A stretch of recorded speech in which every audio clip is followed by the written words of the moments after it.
Everyone আসসালামু আলাইকুম। বর্ণমালা অনলাইন একাডেমিতে তোমাদের সকলকে স্বাগতম। তো ক্লাস শুরু করার আগে তোমাদের সকলকে ধন্যবাদ জানাতে চাই আমার 300 সাবস্ক্রাইবার কমপ্লিট করে দেওয়ার জন্য। দেখো, এইটা সম্ভব হয়েছে তোমাদের জন্যই। তোমাদের এতটা এফোর্ট, এতটা ভালোবাসা, এতটা দোয়ার জন্যই কিন্তু আজ আমি এই পর্যায়ে এসেছি। তো নতুন করে যারা যুক্ত হয়েছে তাদেরকে আমি স্বাগতম জানাচ্ছি, প্লাস যারা আগে থেকে আছো তাদেরকে আমি ধন্যবাদ জানাচ্ছি আমাকে এতটা সাপোর্ট করার জন্য। চলো আমরা ক্লাসে ফিরে যাই। ইনশাল্লাহ এরপরে আরো ভালো ভালো ক্লাস পাবা তোমরা। আর যদিও আমি বিজ্ঞান ক্লাসটা বেশি নেই, তোমরা দেখেছো, কিন্তু তোমাদের এতটা রিকোয়েস্ট পেয়েছি যে সবগুলো ক্লাস করান ভাইয়া, সবগুলো সাবজেক্ট নিয়ে আমাদের ক্লাস করান। তো আমি ভাবলাম পর্যায়ক্রমে তোমাদের সব ক্লাসে আমি দিয়ে দেবো, কারণ তোমরা আমাকে এতটা ভালোবাসা দেখাচ্ছ। ইনশাল্লাহ আমারও কিছু দেওয়া উচিত তোমাদের। তো আমি ভাবলাম যে আমি সবগুলো ক্লাসই পর্যায়ক্রমে নেব এবং সবগুলো ক্লাস তোমরা আমার এই চ্যানেলে প্লেলিস্ট আকারে পেয়ে যাবে। তো আবারও ধন্যবাদ জানাচ্ছি সকলকে আমাকে এতটা সাপোর্ট করার জন্য। তো চলো এখন আমরা ক্লাসে ফিরে যাই। আচ্ছা, আজকে আমরা পড়ব বাংলা ব্যাকরণ ও নির্মিতি বইয়ের যে প্রথম চ্যাপ্টারটা আছে ভাষা, সেই চ্যাপ্টারটা। তো দেখো, ফার্স্টে আমরা দেখি যে এই প্রথম চ্যাপ্টারে কি কি আছে। প্রথম চ্যাপ্টারে আছে হচ্ছে ভাষা, মাতৃভাষা ও রাষ্ট্রভাষা, সাধু ও চলিত ভাষা রীতির মধ্যে পার্থক্য। তো আমি ফার্স্টে এই অধ্যায়টা দাগানো দিয়ে শুরু করব। এরপর তোমাদের এই অধ্যায় থেকে যে প্রশ্নগুলো আসার সম্ভাবনা বেশি, অর্থাৎ সাজেশন যাকে বলে, আমি সাজেশনও এই ক্লাসে দিয়ে দেব। প্লাস এই অধ্যায় থেকে যেগুলো এমসিকিউ আসার মতো সেগুলো এর পরের ক্লাসে আমি দিয়ে দেবো, অর্থাৎ 2 নম্বর যে ক্লাস হবে বাংলা ব্যাকরণের, সেই ক্লাসে দিয়ে দেবো। এই ক্লাসে তোমরা পাবে হচ্ছে বই দাগানো প্লাস এই অধ্যায় থেকে যে প্রশ্নগুলো আসার সম্ভাবনা বেশি সেগুলো। চলো আমরা নিচে এখন দেখি। আচ্ছা, আমাদের যে প্রথম পার্ট সেটা হচ্ছে ভাষা। 1.1 যে পার্টটা আছে সেটা হচ্ছে ভাষা। এখন আমি তোমাদের রিকোয়েস্ট করব তোমরা একটা পেন্সিল অথবা একটা হাইলাইটার নিয়ে রেডি হও। সামনে তোমাদের বই থাকবে এবং আমি যে লাইনগুলো দাগিয়েছি সেগুলো তোমরা দাগাবে। আমি প্রথমে কোন লাইন দাগিয়েছি এটি দেখো। এই লাইনগুলো যেগুলো আছে এগুলো তোমাদের বেশি ইনফরমেটিভ না, তোমাদের লাইন দাগাতে হবে এটা। এটা দেখো কি বলেছে, এই অর্থপূর্ণ ধ্বনি হলো ভাষার প্রাণ। অর্থাৎ ভাষার প্রাণ কি? অর্থপূর্ণ ধ্বনি। অর্থপূর্ণ ধ্বনিকেই বলে ভাষার প্রাণ। এটা কিন্তু তোমাদের এমসিকিউ এ বহুবার এসেছে। তো তোমরা এটা দাগিয়ে নাও। আচ্ছা, এখন এই যে এখানে বেশ কিছু জ্ঞানীগুণী মানুষ বলেছে যে ভাষা সংজ্ঞা দিয়েছে, কিন্তু আমাদের কাছে ভাষার সবচেয়ে সহজ সংজ্ঞা কোনটা? আমাদের কাছে ভাষার সবচেয়ে সহজ সংজ্ঞা হচ্ছে মনের ভাব প্রকাশের জন্য আমরা বাকযন্ত্রের মাধ্যমে যে অর্থপূর্ণ ধ্বনি বা ধ্বনি সমষ্টি উচ্চারণ করে থাকি তাকে কিন্তু ভাষা বলে। তাহলে আমাদের কাছে সবচেয়ে সহজ কোনটা? মনের ভাব প্রকাশের জন্য বাকযন্ত্রের সাহায্যে আমরা যে অর্থপূর্ণ ধ্বনি বা ধ্বনি সমষ্টি উচ্চারণ করে থাকি তাদেরকে বলে ভাষা। এখন দেখো, যে সংজ্ঞাটা আছে মনের ভাব প্রকাশ করার জন্য, আমরা কিন্তু মনের ভাব প্রকাশ করার জন্যই কিছু বলি। মনের ভাব প্রকাশ করার জন্য বাকযন্ত্র, বাকযন্ত্রটা কি? এই যে দেখো এখানে আমি বলেছি যে বাকযন্ত্র কি, দেখো মানুষের গলনালী, দাঁত, মুখ বিবর, কণ্ঠ, জিহ্বা, তালু, নাক ইত্যাদি সহযোগ হলো বাকযন্ত্র। তাহলে বাকযন্ত্র কি তোমরা বুঝেছো? আচ্ছা, মনের ভাব প্রকাশ করার জন্য বাকযন্ত্রের সাহায্যে, এগুলোর সাহায্যে অর্থপূর্ণ, অবশ্যই যেই ধ্বনিটা তুমি উচ্চারণ করবা তার অর্থ থাকতে হবে, আদারওয়াইজ সেটা কিন্তু ভাষা না। অর্থাৎ সব ধ্বনি কিন্তু ভাষা না। দেখো একটা বিড়াল কথা বলছে, বিড়াল কি একটা আওয়াজ বা একটা ধ্বনি ক্রিয়েট করছে তার বাকযন্ত্রের সাহায্যে। এখন সেটাকে কি আমরা ভাষা বলতে পারবো? অবশ্যই না। কারণ কি? কারণ সেটা অর্থপূর্ণ না। অর্থাৎ ভাষা হতে হলে অবশ্যই সেই ধ্বনিকে অর্থপূর্ণ হতে হবে। তাহলে মনের ভাব প্রকাশ করার জন্য বাকযন্ত্রের সাহায্যে আমরা যে অর্থপূর্ণ ধ্বনি বা ধ্বনি সমষ্টি উচ্চারণ করে থাকি তাদেরকেই ভাষা বলে। আশা করি তোমরা ক্লিয়ার। এখন দেখো এখানে আরেকটা লাইন দাগিয়েছে কি, স্থান কাল ও সমাজভেদে ভাষার রূপভেদ দেখা যায়। তাহলে ভাষার পরিবর্তন হয় কি কি কারণে? স্থান ভেদে, কাল ভেদে এবং সমাজ ভেদে ভাষার পরিবর্তন দেখা যায়। এখন কিভাবে? দেখো স্থান ভেদে, যেমন দেখো এখানে বাংলাদেশের মানুষের ভাষা একরকম, তুমি ইন্ডিয়াতে যাও, ইন্ডিয়াতে মানুষের ভাষা আরেক রকম। বাংলাদেশের মানুষের ভাষা হচ্ছে বাংলা, ইন্ডিয়ার মানুষের ভাষা হিন্দি। আবার দেখো তুমি যদি ইংল্যান্ডে যাও, ইংল্যান্ডের মানুষের ভাষা কি? ইংরেজি। এরকম দেখো স্থান ভেদে কিন্তু ভাষার পরিবর্তন হচ্ছে। এখন দেখো কাল ভেদে, আজ থেকে তুমি 100-200 বছর আগে যাও, তাহলে কি দেখবে? বাংলা ভাষা কিন্তু অন্যরকম ছিল। আমাদের সময় বাংলা ভাষা একরকম, আবার 100 বছর পরে গেলে দেখবা যে বাংলা ভাষা আরেক রকম। এই যে কালের পরিবর্তনের কারণে কিন্তু ভাষার একটা পরিবর্তন হচ্ছে, একেই বলেছে ধরো কালভেদে ও সমাজভেদে। এখন সমাজভেদে কি রকম করে দেখো, আমি বগুড়াতে আছি, বগুড়ার মানুষের ভাষা একরকম, তুমি সিরাজগঞ্জে যাও, সিরাজগঞ্জের মানুষের ভাষা আরেক রকম। তো এই যে এটাকে বলা হচ্ছে যে সমাজভেদে ভাষার রূপভেদ দেখা যায়। ধ্বনির সৃষ্টি হয় বাকযন্ত্রের সাহায্যে, বলেছি বাকযন্ত্র কি কি সেটাও দেখিয়েছি তোমাদের। এখন দেখো, ধ্বনির অর্থপূর্ণ মিলনে গঠিত হয় শব্দ। এমসিকিউ আসবে, ধ্বনির অর্থপূর্ণ মিলনে গঠিত হয় কি শব্দ, আর একাধিক শব্দের সমন্বয়ে অর্থের ধারাবাহিকতায় তৈরি হয় বাক্য। এটা এমসিকিউ এর জন্য ইম্পর্টেন্ট। এরপরে নিচের দিকে আসলে তোমরা দেখবা বাংলাদেশের অধিকাংশ মানুষের ভাষা বাংলা, ইংল্যান্ডের মানুষের ভাষা ইংরেজি, ফ্রান্সের মানুষের ভাষা ফরাসি, চীন দেশের মানুষের অধিকাংশ মানুষের ভাষা কি ম্যান্ডারিন। এটা তোমাদের এমসিকিউ এ আসে, প্লাস ছোট প্রশ্ন অনেক সময় এটা দেয়। আচ্ছা, এরপর দেখো আবার বাংলাদেশে বাংলার পাশাপাশি চাকমা জনগোষ্ঠীর নিজস্ব চাংমা ভাষায়, গারো জনগোষ্ঠী তাদের আচিক ভাষায় কথা বলে। এখন তোমাকে প্রশ্ন করবে বা এমসিকিউ এ দিবে চাকমা জনগোষ্ঠীর ভাষা কি, নিজস্ব ভাষার নাম কি, গারো জনগোষ্ঠীর নিজস্ব ভাষার নাম কি। আচ্ছা, এরপর এখানে দেখো প্রায় 500 বছর আগের বাংলা ভাষা এবং আজকের বাংলা ভাষারও হুবহুব এক নয়। সময় অতিবাহিত হওয়ার কারণে ভাষারূপের এই পরিবর্তন হয়। এই পরিবর্তনশীলতার কারণে ভাষাকে প্রবাহমান নদীর সঙ্গে তুলনা করা হয়েছে। তাহলে আমি যদি এখন কোয়েশ্চেন করি বা তোমাকে একটা প্রশ্ন ঢেলে দেই যে ভাষাকে কেন প্রবাহমান নদীর সাথে তুলনা করা হয়, এই যে অ্যান্সারটা এখান থেকে দিয়ে দিবা। এরপর আমরা নিচের দিকে আসি, নিচের দিকে আসলে দেখব যে ভাষা স্থির হয়ে গেলে তা মৃত ভাষায় পরিণত হয়। এটা এমসিকিউ আসে যে ভাষা স্থির হয়ে গেলে তা কিসে পরিণত হয়, মৃত ভাষায় পরিণত হয়। পৃথিবীতে প্রায় 3,500-এর কাছাকাছি প্রচলিত ভাষা আছে। পৃথিবীতে প্রায় কতগুলো প্রচলিত ভাষা আছে, 3,500-এর কাছাকাছি। এরপর আমরা চলে আসি মাতৃভাষায়। আমরা ছোটবেলা থেকে মাতৃভাষার একটাই সংজ্ঞা কি শিখেছি, মায়ের মুখ থেকে শেখা ভাষাকে কি বলে, মাতৃভাষা। তো এটাই আর কি এখানে তোমরা অ্যান্সার করে দিবা যে মায়ের মুখ থেকে শিশু জন্মের পর যে ভাষা শেখে তাকেই মূলত বলে মাতৃভাষা। এটাই দেখো এখানে বলেছে। আচ্ছা দেখো এখানে কি বলেছে, মানুষ জন্মের পর সাধারণত প্রথমে তার মায়ের কাছে প্রতিপালিত হয়, অর্থাৎ লালিত পালিত হয়, তারই কথা শেখে। তাই জন্মলগ্ন থেকে স্বাভাবিকভাবে মানুষ নিজের মায়ের কাছে যে ভাষাটি শিক্ষা পায় তাকে মাতৃভাষা বলে। ওই যে ঘুরে ফিরে ওই একই কথা, তো তোমরা ইজি যেটা লাগবে সেটা দিয়ে দিবে।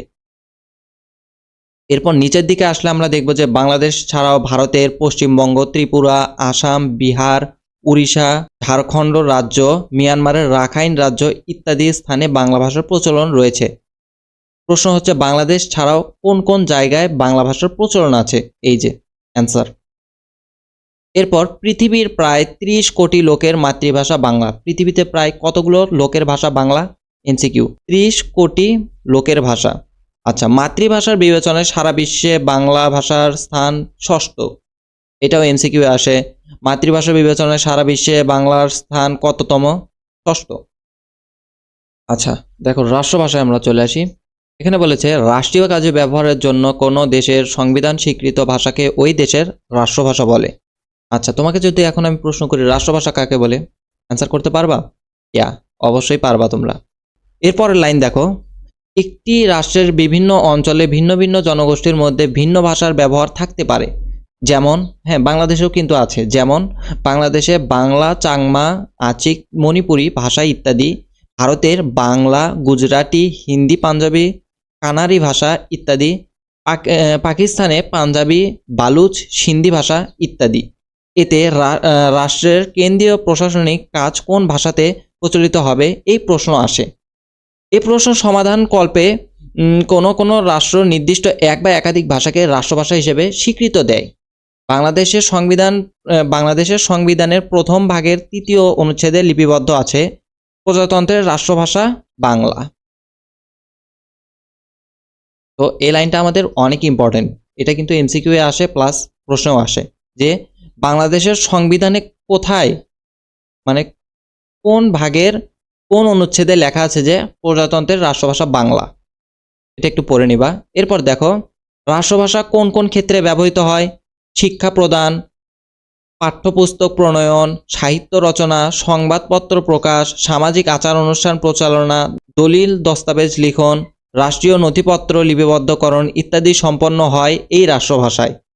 পাকিস্তানের রাষ্ট্রভাষা উর্দুর পাশে ইংরেজিকেও দাপ্তরিক ভাষা হিসেবে স্বীকৃত দেওয়া হয়েছে। তাহলে পাকিস্তানের রাষ্ট্রভাষা কি? উর্দু। ভারত প্রজাতন্ত্রের সংবিধান স্বীকৃত কোনো রাষ্ট্রভাষা বা জাতীয় ভাষা না থাকলেও দাপ্তরিক কর্মকাণ্ডে ভাষা হিসেবে হিন্দির পাশাপাশি ইংরেজি স্বীকৃত। তাহলে এটাও পড়ে নিবা। ভারতের রাজ্যগুলোতে প্রশাসনিক কর্মে আঞ্চলিক ভাষাসমূহ ব্যবহৃত হয়। পশ্চিমবঙ্গ, ত্রিপুরা, ঝাড়খণ্ড রাজ্য এবং আসাম রাজ্যের বরাক উপত্যকা পর্যন্ত প্রশাসনিক ভাষা বাংলা। এটা একটু মুখস্থ করতে হবে তোমাদের। এরপর আসো আমরা সাধু ও চলিত ভাষা রীতির পার্থক্য এখানে দেখি। পৃথিবীর সব উন্নত ভাষার মতো বাংলা ভাষারও একাধিক আলাদা রূপ আছে। একটি বলা বা মৌখিক ভাষা, অপরটি লেখার বা লৈখিক ভাষা। আচ্ছা, মৌখিক ভাষা লৈখিক ভাষা কি এখন আমরা ক্লিয়ার? মৌখিক হচ্ছে যেটা আমরা বলি সেটা, আর লৈখিক হচ্ছে যেটা আমরা খাতায় লিখি সেটা। আচ্ছা, ভাষার মৌখিক রূপের আবার দুটো রীতি রয়েছে, যথা আঞ্চলিক রীতি ও প্রমিত রীতি।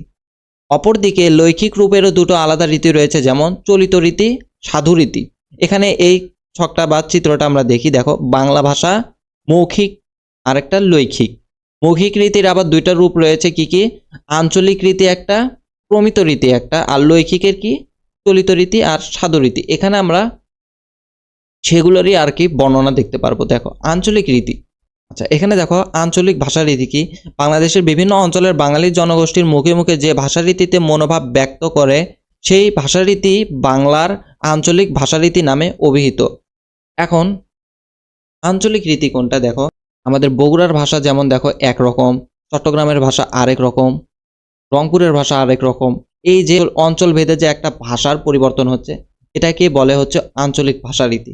যেমন দেখো বগুড়াতে আমরা আমিকে বলি হচ্ছে হামি, হায়া আকার ময়সেম্মি, হামি। তেমনি দেখো রংপুরে কিন্তু আমিকে বলে হচ্ছে মুই, মুই মহেশ্বরের মু রস্বই মুই। এটা কিন্তু এইরকম, মানে ইন্টারেস্টিং ভাষাগুলো অনেক। তো এগুলোকে বলে হচ্ছে আঞ্চলিক ভাষা। এক এক অঞ্চলের ভাষা কিন্তু এক এক রকম হয়।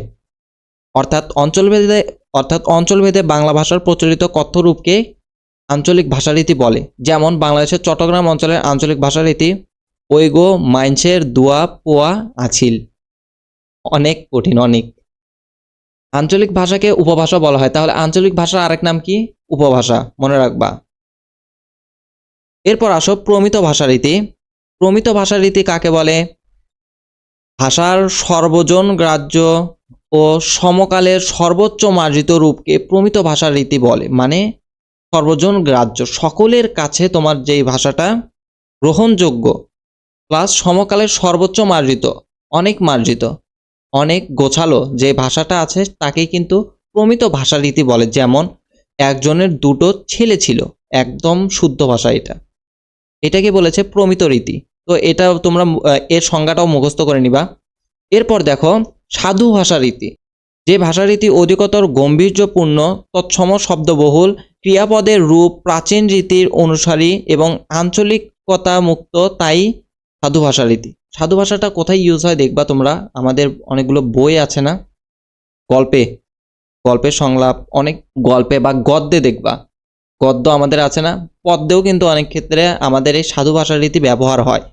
তো এটাকে বলে মূলত সাধু ভাষা। একটু কঠিন, সাধু ভাষাটা একটু কঠিন হওয়ার কারণ কি জানো? আমরা কিন্তু যখন গদ্য, বা তোমরা এখন গদ্যের তেমন একটা পাবা না, কিন্তু পদ্য যখন পড়বা তখন দেখবা যে ভাষাটা অনেক কঠিন বা আমাদের মাথার উপর দিয়ে যাচ্ছে এরকম। যদি আমরা বুঝাই না দিই তাহলে কিন্তু অনেক ক্ষেত্রেই আমরা বুঝি না। আমরা কখন বুঝি জানো পদ্যটা? আমরা যে সাধু ভাষাটা আছে না, এটাকে যখন আমরা চলিত ভাষায় কনভার্ট করে পড়ি তখন কিন্তু আমরা খুব ইজিলি সেই গদ্যটা বা সেই পদ্যটা বুঝে যাই। কিন্তু যখন ওইটা সাধু ভাষাতেই থাকে তখন আমাদের মাথার উপর দিয়ে যায় জাস্ট। তো এত কঠিন হওয়ার কারণ কি সাধু ভাষা? এই যে এইটার জন্য তৎসম ভাষার ব্যবহার আছে ওখানে। এই সাধু ভাষাতে তৎসম ভাষার ব্যবহার আছে বলেই এই ভাষাটা একটু কঠিন। ওকে, এখন আমরা নিচে একটা উদাহরণ দেখি। এক ব্যক্তির দুইটি পুত্র ছিল। এই ভাষারীতি শুধু লিখিত গদ্যে দেখা যায়।